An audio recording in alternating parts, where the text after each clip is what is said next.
Natural law, it's very real. And what we poison, it comes right back to us. Canada keeps telling us it cares about health, it cares about nature, it cares about climate. But I don't buy it anymore. Because natural law, it doesn't care what the government says. It doesn't care what a corporation says.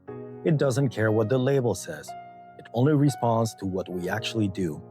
And what we're doing is spraying poison into the systems that feed us and then pretend there won't be any consequences.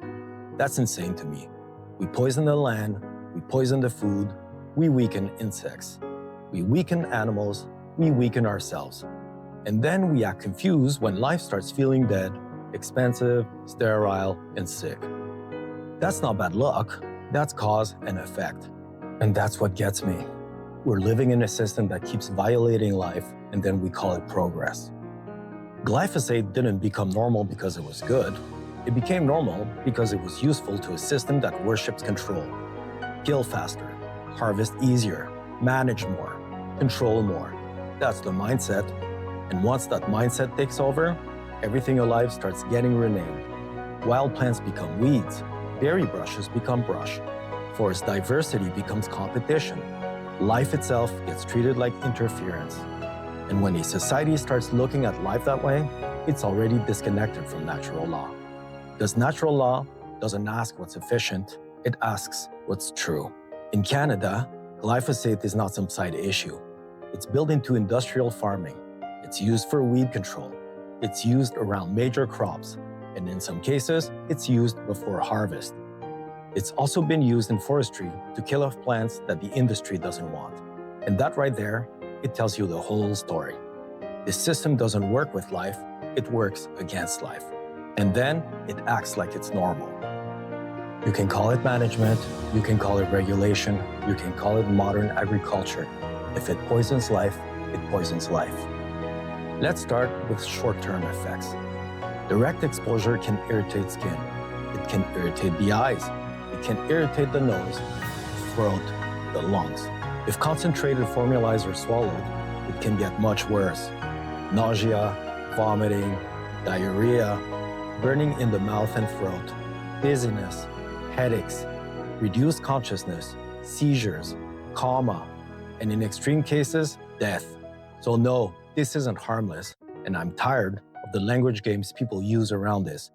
Because if something needs warning labels, gloves, masks, buffer zones, drift precautions, and exposure limits, then deep down, everybody already knows it's not clean. And this is the trick. First, they introduce the poison, then they normalize the poison, then they regulate the poison, and then they tell you the poison is safe because they regulated it. That's how modern society lies. It doesn't always lie directly. Sometimes it lies by making something harmful feel ordinary.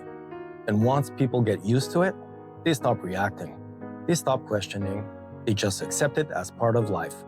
But natural law, it doesn't stop working because people get numb. And that's a big part of why I feel so done. People aren't just being poisoned, they're being trained to accept it. And then we get into the long-term concerns. This is where people start arguing. Cancers is one of the biggest concerns, especially non-Hodgkin's lymphoma. There are also concerns around liver stress, kidney damage, endocrine disruptions, fertility problems, gut microbiome disruption, metabolic issues, and respiratory damage. And then there are the neurological questions. Questions around cognitive decline, questions around Parkinson's, questions around dementia-related illnesses. Now, I'm not going to sit here and pretend every one of these things have been proven beyond all argument, but I'm also not going to pretend there's nothing there. There are enough warning signs that brushing this off feels dishonest. And to me, that's not the real issue. Not whether the system can argue its case, but whether we're willing to admit something is out of alignment before the damage becomes impossible to deny. And that's the difference between industrial mindset and natural law. The industrial mindset asks, can we get away with this? Can we defend it? Can we keep making money? And natural law asks, is this in alignment with life or is it not? That's it. If the answer is no, then the consequences are already moving even if the system hasn't admitted it yet. That's what people forget. Consequences don't wait for permission. You don't get to violate life 10, 20, 30 years and then act surprised when the bill shows up. And honestly, the ecological side of this hits me even harder, because this is where the lie really falls apart. A berry brush isn't just a berry brush. It feeds life. A patch of fireweed isn't just random growth. It feeds pollinators. A flowering plant on a forest floor isn't just some useless extra. It belongs there. So when these systems spray landscapes and call those plants competition, brush, or weeds, what they're really saying is anything that doesn't serve industry doesn't matter. And that's a really deeply broken way to look at life. Because once you weaken those plants, you weaken what feeds from them. You weaken the insects, you weaken the birds, you weaken the animals, you weaken the whole web. That's natural law. Everything is connected, nothing happens in isolation. And that's how collapse really happens. Not always through some dramatic catastrophe. Sometimes it happens through thousands of small insults. Less flowering, less diversity, less habitat, less insect life, less food for wildlife, less resilience.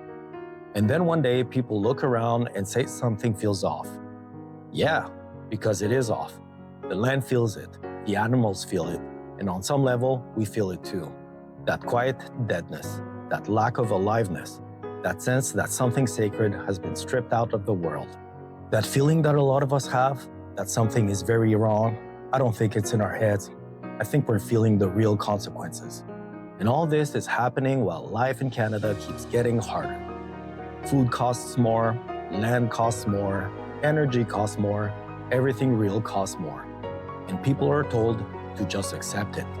Accept the prices, accept the pressure, accept the chemicals, accept the hypocrisy, accept the shrinking quality of life.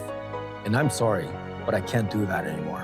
Because the same country that wants to lecture people about responsibility still allows systems that degrade that land, degrade food, degrade habitat, and degrade health. That's not leadership, that's spiritual rot. And that's why this is bigger than glyphosate. Glyphosate is a symbol of a civilization that has drifted so far from truth, it now calls poison normal, calls dependence safety, and calls control wisdom. The land becomes inventory, food becomes commodity, forests become production zones, people become managed consumers, and then we're supposed to believe that this is for our own good. I don't believe that anymore. Not in my head, not in my body, not in my spirit. And personally, I don't feel aligned with this country anymore. Not with what it says, not with what it protects, and definitely not with what it normalizes. Because I want something different. I want a life that's built in alignment. I want to be around people who still understand that the land is alive, that food matters, that consequence is real, that what we do to the earth, we eventually do to ourselves. I want to build in places where natural law still means something. Places where life is not constantly being traded away for convenience, yield, profit, and control. Because that trade always ends the same way. A little more deadness, a little more sickness, a little more emptiness, until eventually, people don't even remember what real aliveness feels like. And that to me isn't even the real tragedy. Not just poisoned crops, not just sick ecosystems, not just rising prices, but a society getting used to living out of alignment that forgets it was ever supposed to feel different. It forgets that food was supposed to nourish, that forests were supposed to feel alive, that land was supposed to be respected, that people were supposed to live with some kind of dignity and connection to what's real. And that's what I feel we're losing. And that's why this matters to me so deeply. And that's why I'm leaving Canada, not because I hate this land, but because I love truth enough to stop betraying myself. So no, this isn't just a video about glyphosate. It's about consequence. It's about alignment. It's about whether we still have the courage to call something harmful when the whole system has agreed to call it normal. Because natural law still stands. Whether governments respect it or not, whether corporations respect it or not, whether society respects it or not. And sooner or later, everything falls and breaks against it.